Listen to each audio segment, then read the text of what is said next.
आज एक ऐसा ही बदलाव बीएसपी सुप्रीमो मायावती की रणनीति में भी दिखा है। गुजरे सालों में मायावती की राजनीति भी बदली और चुनावी समीकरण भी, लेकिन अब लगता है कि बीएसपी कांशीराम वाले फॉर्मूले पर लौट रही है, यानी दलितों के साथ ओबीसी वोटों को जोड़ने की कोशिश। तो आप देखिए मेरे सहयोगी पंकज झा की यह खास रिपोर्ट।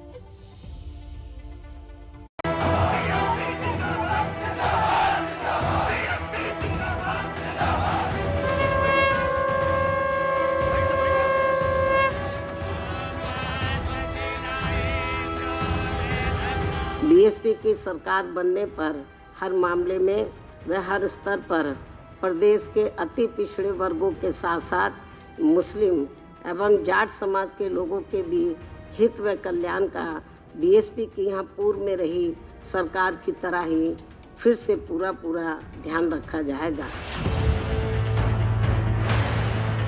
तो क्या मायावती बहुजन समाज पार्टी के पुराने फॉर्मूले पर लौट रही हैं?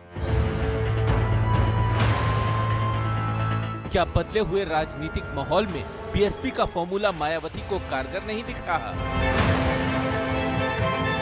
हम ऐसा क्यों कह रहे हैं ये आपको बताएंगे, लेकिन पहले मायावती ने प्रेस कॉन्फ्रेंस में क्या कहा वो सुन लीजिए। ओबीसी समाज व अल्पसंख्यक समाज में से मुस्लिम समाज एवं जाट समाज के मुख्य सेक्टर व मंडल सेक्टर स्तर के वरिष्ठ पदाधिकारियों की ये अति महत्वपूर्ण बैठक बुलाई गई है,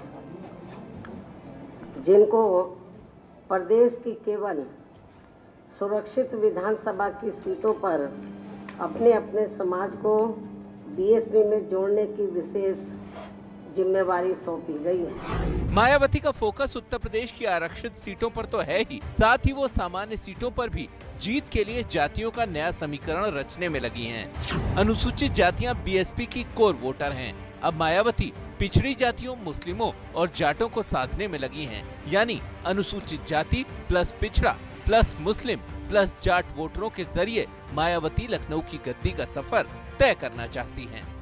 केंद्र में रही कांग्रेसी सरकार के समय में ही मंडल कमीशन की रिपोर्ट आने के बावजूद भी इस पार्टी की सरकार ने इसे लागू नहीं किया था, जिसे फिर बीएसपी ने ही अपने अथक प्रयासों से केंद्र में रही श्री बीपी सिंह की सरकार से लागू करवाया था।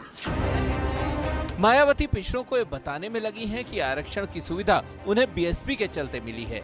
चंद दिनों पहले तक मायावती 2007 के अपने फॉर्मूले पर ही चल रही थी, यानी अनुसूचित जाति प्लस ब्राह्मण प्लस मुस्लिम। ये वो फॉर्मूला है जिसने मायावती को 2007 में पूर्ण बहुमत के साथ सत्ता दिलाई थी।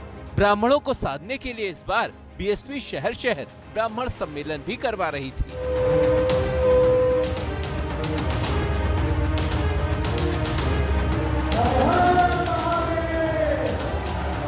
मायावती के लिए बहुजन पॉलिटिक्स को लौटना अब बहुत मुश्किल काम है, क्योंकि काशीराम जी ने जब बहुजन पॉलिटिक्स की शुरुआत की थी तो उन्होंने हर इलाके के जातियों के हिसाब से इलाकाई लीडर डेवलप किए थे। न तो इलाकाई लीडर डेवलप करने का टाइम है और न ही उनकी रीच है वहां तक।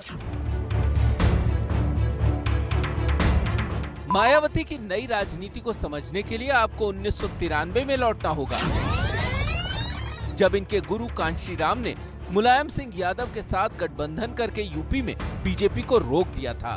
तब अनुसूचित जाति ओबीसी वोटों को जोड़कर उनके साथ मुसलमानों को भी जोड़ा गया। वो प्रयोग सत्ता की राजनीति का टर्निंग पॉइंट बन गया। जब तक ये देश के हुक्मरान नहीं बनते हैं तब तक इनका कल्याण नहीं होता है। जब तक ये देश के हुक्मरान नहीं बनते तब तक इनकी मुश्किलों का अंत नहीं होगा। काशीराम के दौर में बीएसपी की राजनीति के केंद्र में दलित और पिछड़ा वोटर थे। मनुवादी व्यवस्था के खिलाफ काशीराम सख्त शब्दों का प्रयोग करते थे और अनुसूचित जातियों, पिछड़ों को साधते थे। मनुवादियों को डराता हूँ कि भाई अब 5 साल के अंदर अंदर हमें बहुजन समाज को इस देश का हुक्मरान समाज बनाना है। कांग्रेस की अनुसूचित जातियों और पिछड़ों को जोड़ने की नीति का नतीजा ये हुआ कि 90 के दशक के बाद यूपी जैसे बड़े राज्य में बीएसपी एक मजबूत पॉलिटिकल फोर्स बनती गई। पहले किंग मेकर बनकर सत्ता का खेल बनाने और बिगाड़ने और फिर सत्ता की चाबी अपने हाथ में लेकर बीएसपी ने जातियों का समीकरण का ऐसा खेल खेला कि कांग्रेस किनारे लग गई और बीजेपी के लिए तो अस्तित्व बचाना मुश्किल हो गया और फिर धीरे धीरे सत्ता की दौड़ एसपी और बीएसपी तक सीमित हो गई। किया मैंने गवर्नर साहब को। उस दौर में मायावती ने पुरानी नीतियों से पार्टी को निकाला और सत्ता के लिए जातियों का नया खांचा तैयार किया। ऐसा खांचा जिसमें ब्राह्मण और अनुसूचित जातियां साथ साथ फिट हो गए और मायावती पूर्ण बहुमत पा गई। संवाददाता पंकज झा की रिपोर्ट। यूपी की पूर्व मुख्यमंत्री मायावती के पास बीएसपी के संस्थापक कांशीराम की राजनीतिक विरासत है। कांशीराम ने अनुसूचित जाति के साथ ओबीसी वोटों का समीकरण बिठाया, उनमें दलितों को जोड़ा था। वैसे यूपी में पिछले कुछ दिनों का एक वोटिंग ट्रेंड बता रहा है कि अनुसूचित जाति और जनजाति का वोट जिसके पास गया, सत्ता उसके पास गई। यूपी में एससी एसटी की 86 सीटें हैं। पिछले विधानसभा चुनाव में बीजेपी की अगुवाई वाली एनडीए ने 86 में 70 सीटें जीत ली, यानी करीब 81% सीटें। बीजेपी की सरकार बन गई। वहीं 2012 में समाजवादी पार्टी को 86 में 58 सीटें मिली, यानी 68% सीटें तब समाजवादी पार्टी ने सरकार बना ली थी।